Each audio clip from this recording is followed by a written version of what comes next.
오늘은 계속해서 거듭남 시리즈 세 번째 마지막 시간입니다. 보통 마지막 시간 그러면은 아 이렇게 하는데 예. 요한복음 5장 베데스다 연못의 병자를 통해서 은혜를 나누고자 합니다. 우리가 거듭남 첫 번째는 니고데모였습니다. 거듭남이란 무엇인가 우리가 깨닫고 깨어나는 시간이었습니다. 두 번째 거듭남은 사마리아 여인이었습니다. 니고데모뿐만 아니라 모두에게, 연약한 자에게까지 찾아가서 거듭남을 선물해 주시는 예수 그리스도를 통해서 그 예수 그리스도의 은혜를 알아차림의 시간이었습니다. 깨어남, 알아차림. 오늘 요한복음 5장 거듭남 세 번째 베데스다의 병자를 통해서 우리는 그렇다고 한다면 예수 안에서 거듭난 우리의 인생이 이 세상 속에서, 이 각박한 세상 속에서 어떻게 살아갈 것인가에 대해서 함께 살펴보고자 합니다. 오늘 말씀에 의하면 예수님은 지난 시간을 생각해 보면 유대 땅에서 모든 경계와 금기를 넘어 사마리아 땅으로 가서 여인을 만나 주신 후 갈릴리로 올라가셨습니다. 그리고 표적을 행하시고 오늘 요한복음 5장 1절에 보면 다시 예루살렘으로 올라가셨다 이렇게 얘기해요. 그러고 보면 예수님도 참 많은 지역을 한 곳에서만 계셨던 것이 아니라 예루살렘, 유대, 그리고 사마리아, 갈릴리 등 각 등지를 그 사역에 따라서 하나님의 명령하심 따라 바삐 움직이셨음을 알 수 있습니다. 그렇다면 예수님은 왜 갈릴리에서 다시 예루살렘으로 올라오셨을까요? 그것이 오늘 말씀 1절과 2절 그 이유가 나옵니다. 한번 1절과 2절 말씀을 한번 읽어보도록 하겠습니다. 시작. 예수께서 예루살렘에 올라가시리라. 예루살렘에 있는 양문 곁에 히브리 말로 베데스다라 하는 못이 있는데 거기에 행각 5이 있고. 네. 예수님은 왜 다시 갈릴리에서 예루살렘으로 올라오셨는가? 1절에 보면 그 후에 유대인의 명절이 되어서 올라오셨다. 우리도 9월이 되면 우리 한국민의 최고의 명절 중에 하나가 있죠. 뭡니까? 추석이 있습니다. 명절이 되면 사람이 모이고요. 많은 사람이 이동하고요. 그러다 보면 마음도 들뜹니다. 그런 것처럼 예수님도 명절이 되어서 예루살렘에 오셨다 이렇게 해요. 그런데 예수님은 이 예루살렘 성전에 오셔서 많은 사람들이 모이는 곳, 화려한 곳, 또 거룩해 보이는 성전에 들어가서 멋지게 폼 잡고 기도하신 것이 아니라 2절 말씀 보니까 예루살렘 있는 양문 곁에, 이 양문이라고 하는 것은 이 예루살렘 큰 성전 문들이 있는데 작은 수문을 가리키는 것입니다. 우리 서울에도 보면 서울에 4대 문이 있으면 저 서대문 쪽에 시구문이라고 작은 문이 있습니다.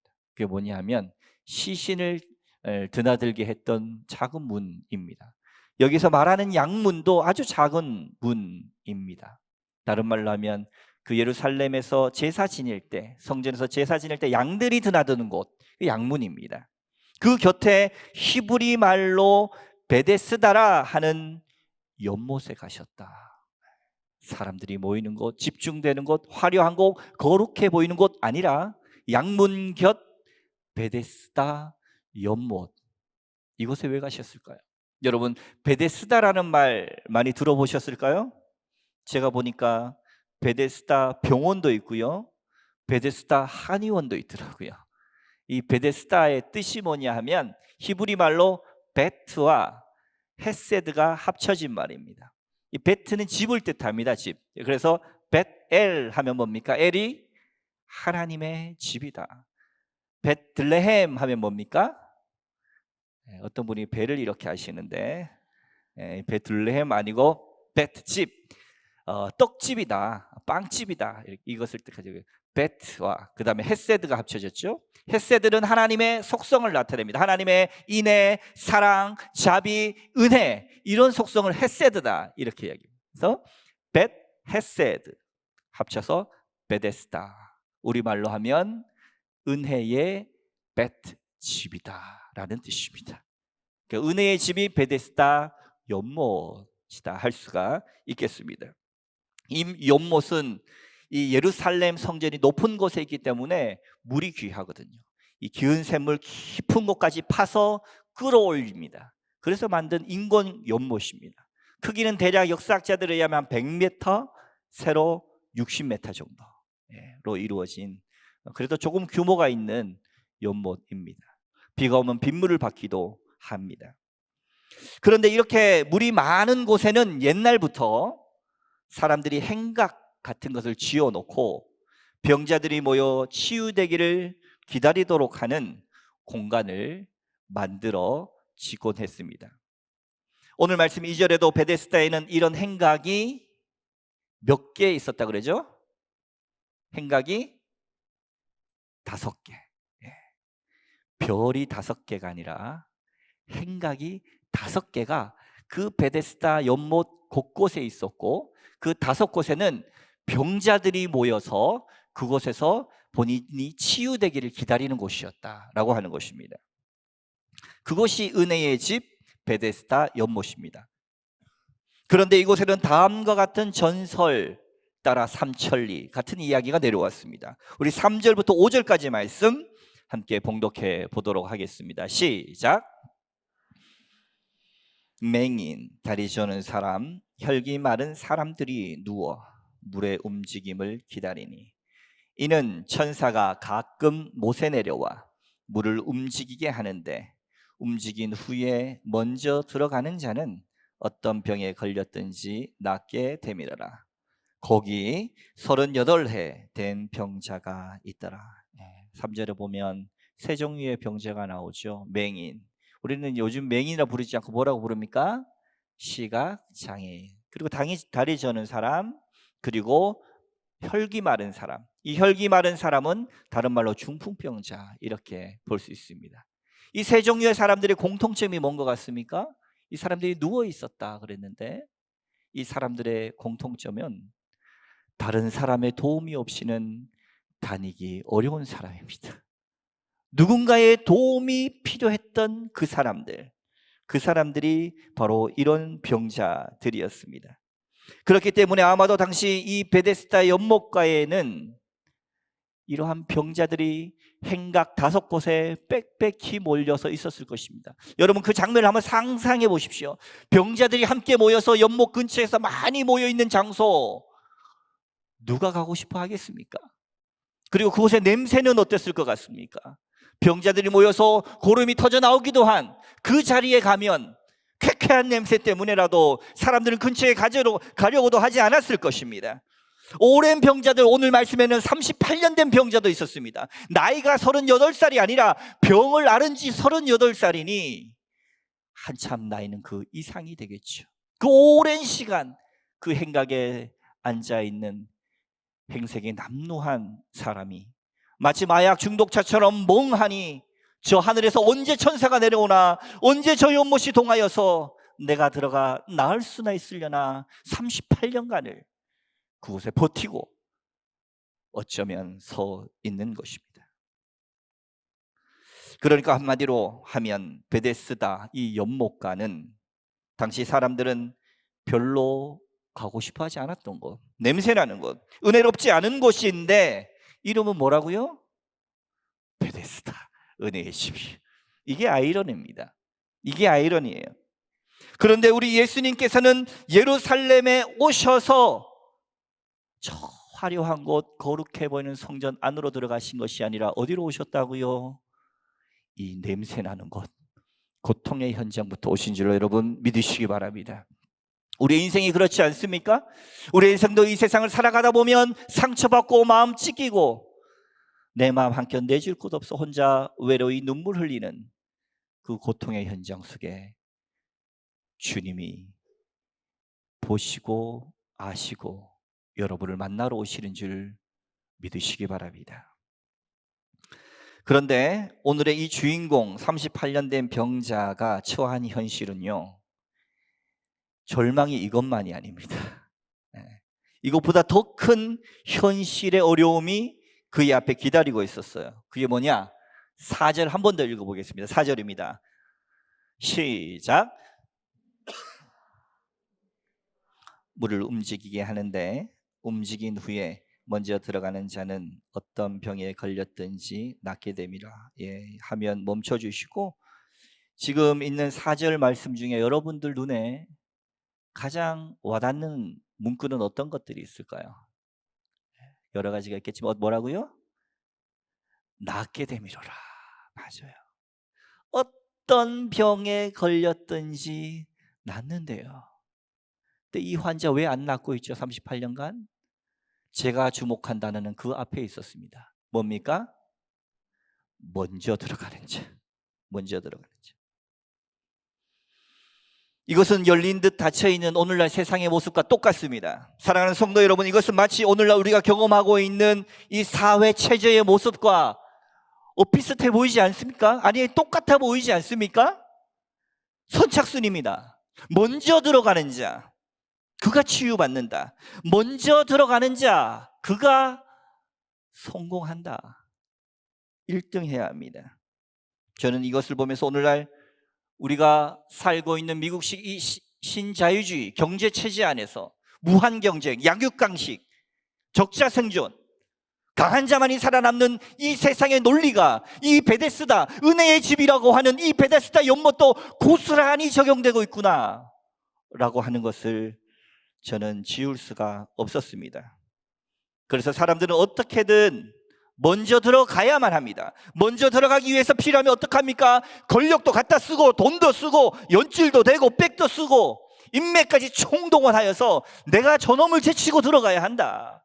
그래야 내가 낫는다.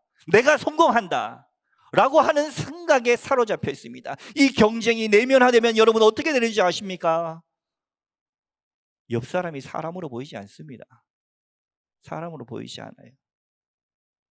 한국 사회를 매번 들끓게 만드는 이슈들도 대부분 누군가가 먼저 들어가기 위해서 반칙했다고 난리치는 것 아닙니까? 그런데 여러분, 묻고 싶습니다. 여러분은 어떻습니까? 여러분, 이 무한 경쟁, 약육강식의 세상 속에서 여러분은 어떻게 살아가고 계십니까?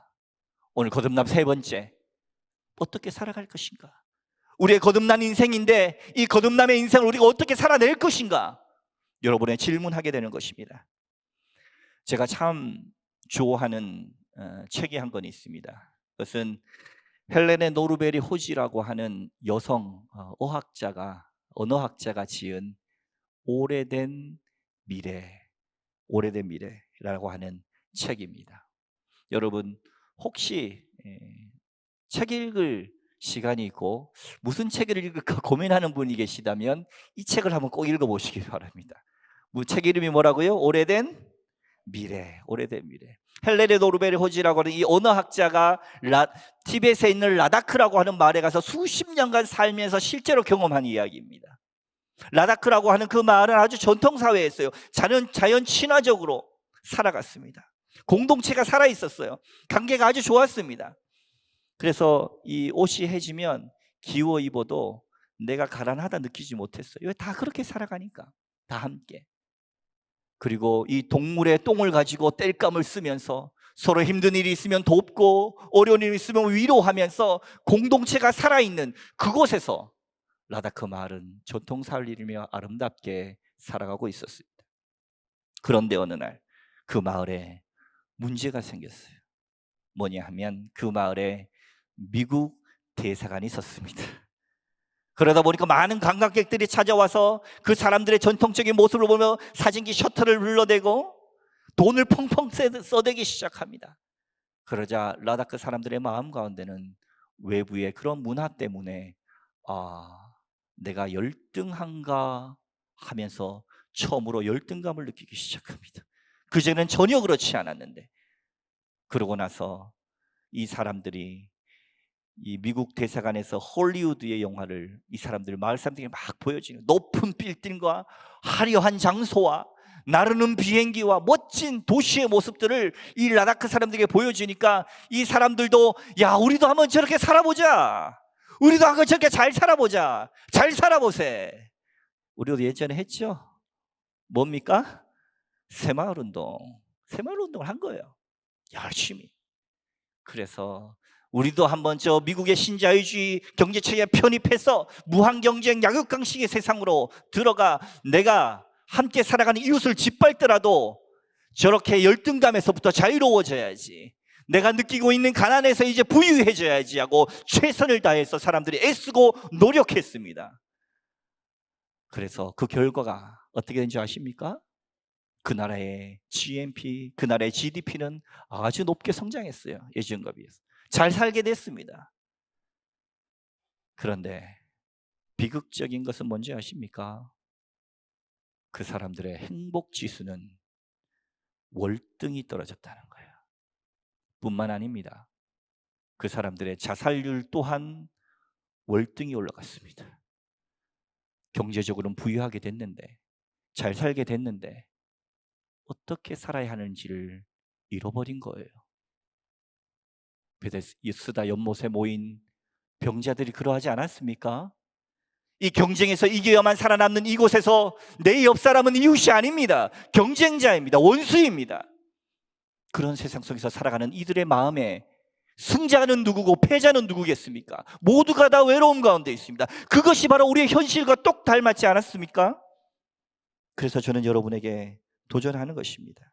이 책 제목이 왜 오래된 미래냐 하면, 앞으로의 우리의 미래는 과거에 좋았던 그 아름다웠던 공동체성, 서로가 서로를 바라볼 때 최소한 미움으로 바라보지 않고 긍휼로 봤던 마을 공동체, 거기에 우리의 미래가 다시 있지 않을까라고 하는 그 대안을 제시하는 것. 그래서 오래된 미래라고 하는 책 제목입니다. 그런데 베데스다 연못 또한 우리에게 동일한 질문을 던지고 있습니다. 이 세상의 이름은 베데스다 하고 아주 그냥 화려하게 꾸며놓은 은혜의 집 같지만, 화려한 미국 도시 옆에는 항상 뭔가 있습니까? 할렘가가 존재합니다. 오직 먼저 들어가는 사람만이 승리하는 이 체제가 여러분 하나님의 방식이 맞다고 생각하십니까? 저는 단언히 아니라고 생각합니다. 하나님의 방식은 서로가 서로를 사랑하는 방식이요, 서로가 서로에게 긍휼을 베푸는 방식인데, 이 체제 안에서는 우리가 결코 그렇게 살아갈 수 없다라고 하는 사실입니다. 그러면 여러분, 우리 거듭난 그리스도인이 도대체 거듭난 존재들이 어떻게 이런 세상 방식과 또 세상의 체제 속에서, 달려가는 기차 속에서 어떻게 뛰어내리겠습니까? 이미 시작한 이 시작을. 그러나 어떻게 우리는 이것을 뛰어넘을 수 있을 것인가? 우리 6절과 7절을 통해서 살펴보기를 원합니다. 6절과 7절 말씀 함께 봉독합니다. 시작. 그 누운 것을 보시고 네가 낫고자 하느냐? 병자가 대답하되 주여, 물이 움직일 때에 나를 못에 넣어주는 사람이 없어 내가 가는 동안에 다른 사람이 먼저 내려가나이다. 아멘. 6절 말씀에 보면 예수께서 38년 된 병자, 그 세상의 체제, 선착순, 신자유주의 그 경제체제 안에서 만신창이가 된 그를 향해서 그를 보시고, 또 그가 오래된 줄 아시고 이르시되 질문하십니다. 네가 낫고자 하느냐? 이 질문을 동일하게 여러분에게 던지고 있습니다. 예수님께서 오셔서 여러분에게 묻습니다. 이 숨막히는 세상 속에서 네가 살고자 하느냐? 이 숨막히는 세상 속에서, 강한 자만이 살아남는 이 험악한 세상 속에서, 사랑이 없는 이 세상 속에서, 냉철한 세상 속에서 네가 낫고자 하느냐? 네가 정말 거듭난 인생으로 살아가고자 하느냐? 라고 묻습니다. 사랑하는 성도 여러분, 우리는 이 주님의 질문에 대답해야 합니다. 여러분, 어떻게 대답하시겠습니까? 이미 달리고 있는 기차 안에서 뛰어내릴 수도 없고 이렇게 살지 않을 수도 없는데 어떡하란 말입니까? 여러분, 뭐라고 대답하시겠습니까? 사랑하는 성도 여러분, 신앙생활을 하는 동안에 우리가 거듭난 사람이 세월이 갈수록 하나님의 이 질문 앞에 할 수 있는 대답은 오직 단 한 가지입니다. 주님, 저를 불쌍히 여겨주시옵소서.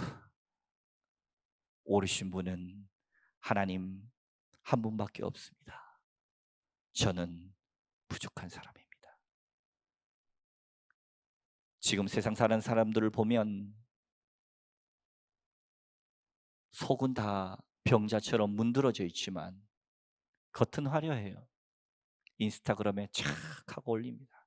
나에게 주는 선물 쫙 찍어가지고 화려한 내 모습을 보여주고, 페이스북에 나는 여기도 가고 저기도 가고 아주 훌륭한 삶을 살고 있어요 하고 전시하지만 그 마음속은 다리 저는 자 같고 중풍병자 같고 38년 된 병자 같다라고 하는 사실을 주님은 보시고 아신다라고 하는 사실입니다. 그 여러분 앞에 진짜 베데스다, 이 세상의 창조주, 이 세상의 구원자, 우리를 거듭시켜 주실 유일한 예수 그리스도가 오셔서 함께 하시는 줄로 여러분 믿으시기 바랍니다. 그 주님 앞에 우리가 할 수 있는 말은 단 한 가지밖에 없어요. 주님, 나를 불쌍히 여겨주시옵소서. 오르신 분은 하나님 한 분밖에 없습니다. 나는 부족한 사람입니다. 그러니 8절에 주님이 바로 일어나 내 자리를 들고 걸어라.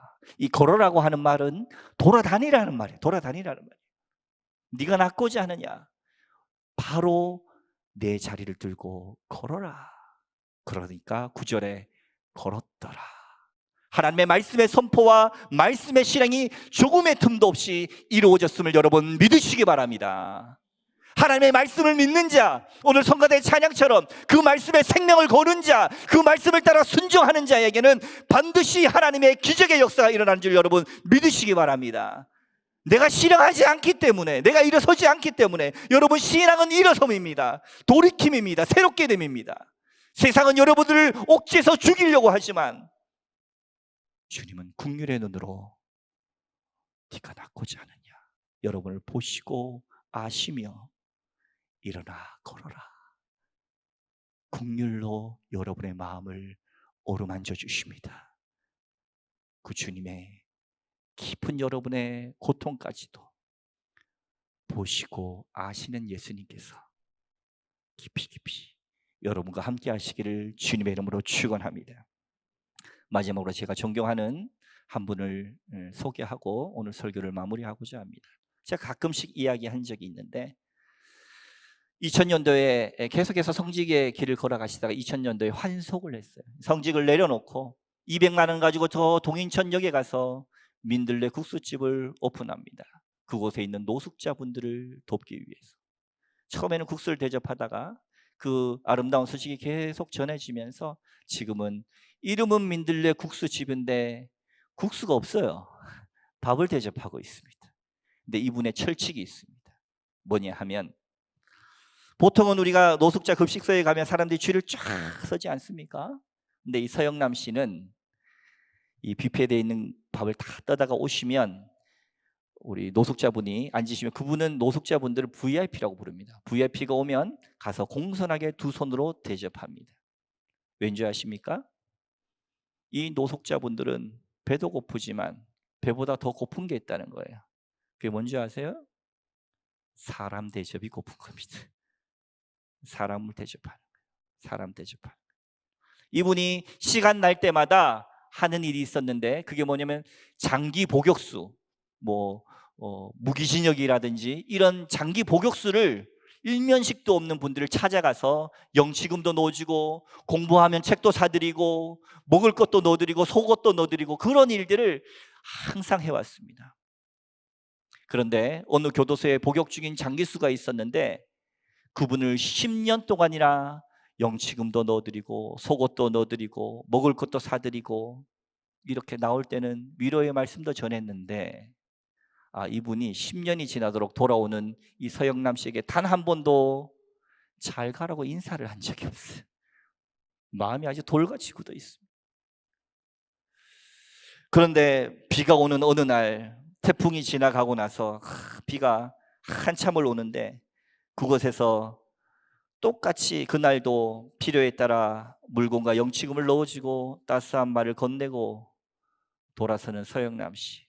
그 뒷꼭지를 향해서 10년간 한 번도 인사하지 않았던 이분이 아주 작은 목소리로 이렇게 이야기했다고 합니다.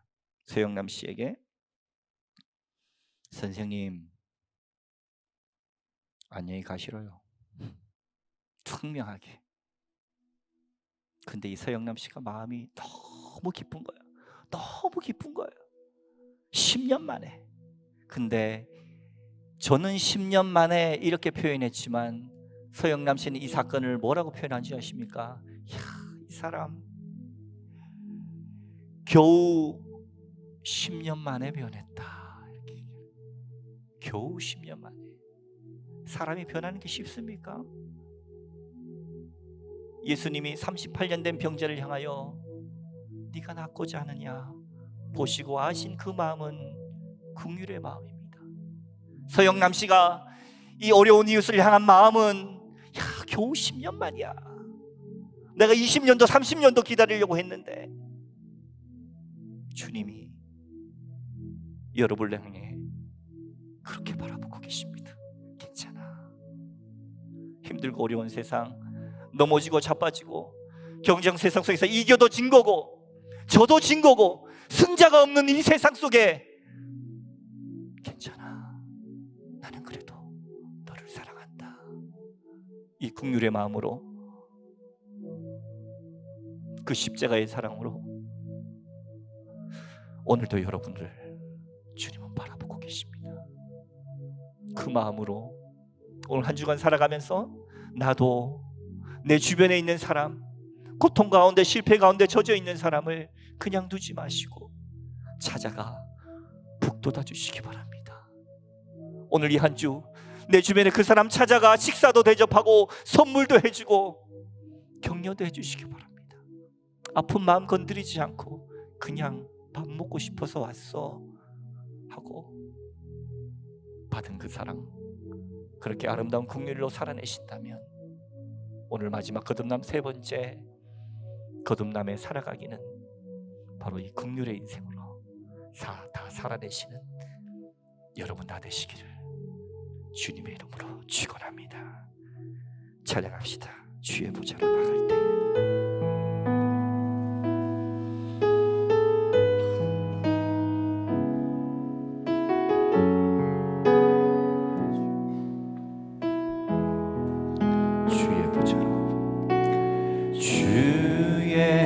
보좌로 나아갈 때에 어떻게 나가야 할까? 나를 구원한 주의 십자가 그것을 믿으며 가네. 주의 보좌, 주의 보좌로 나아갈 때에 나 여전히 부족하나. 나를 부으신 주의 그 사랑 그것을 믿으며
긍휼입니다.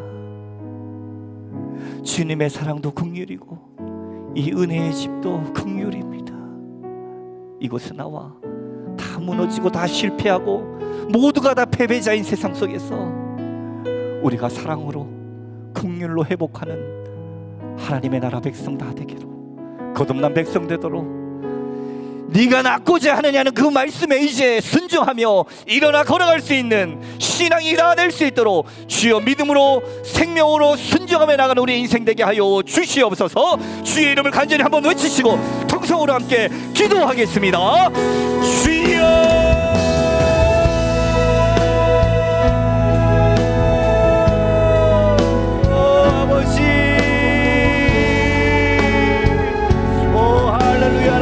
우리 가운데 함께하여 주시옵소서. 아버지, 십자가 사랑이 우리의 마음 중심 가운데 아름답게 그 긍휼의 눈빛이 우리의 삶을 새롭게 하시며 거듭나는 인생답게 나도 내 이웃들을 사랑하고 긍휼히 여기며 아름다운 거듭남의 사람이 되어 나아갈 수 있도록 주여 역사하여 주시옵소서. 혹독한 세상 이 경제 체제 속에 아버지 모두가 다 실패자요 모두가 다 패배자이다.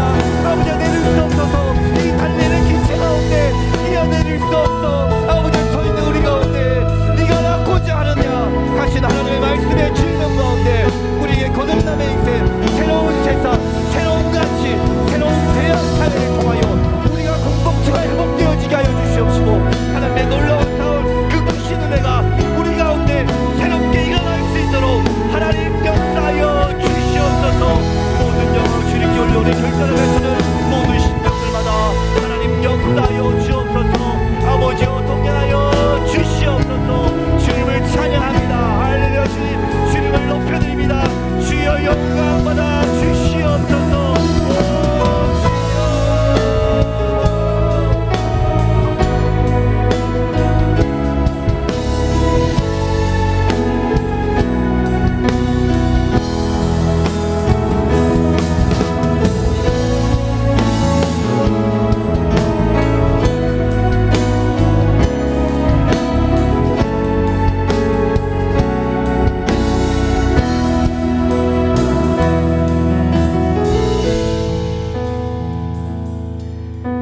이제는 우리 주 예수 그리스도의 은혜와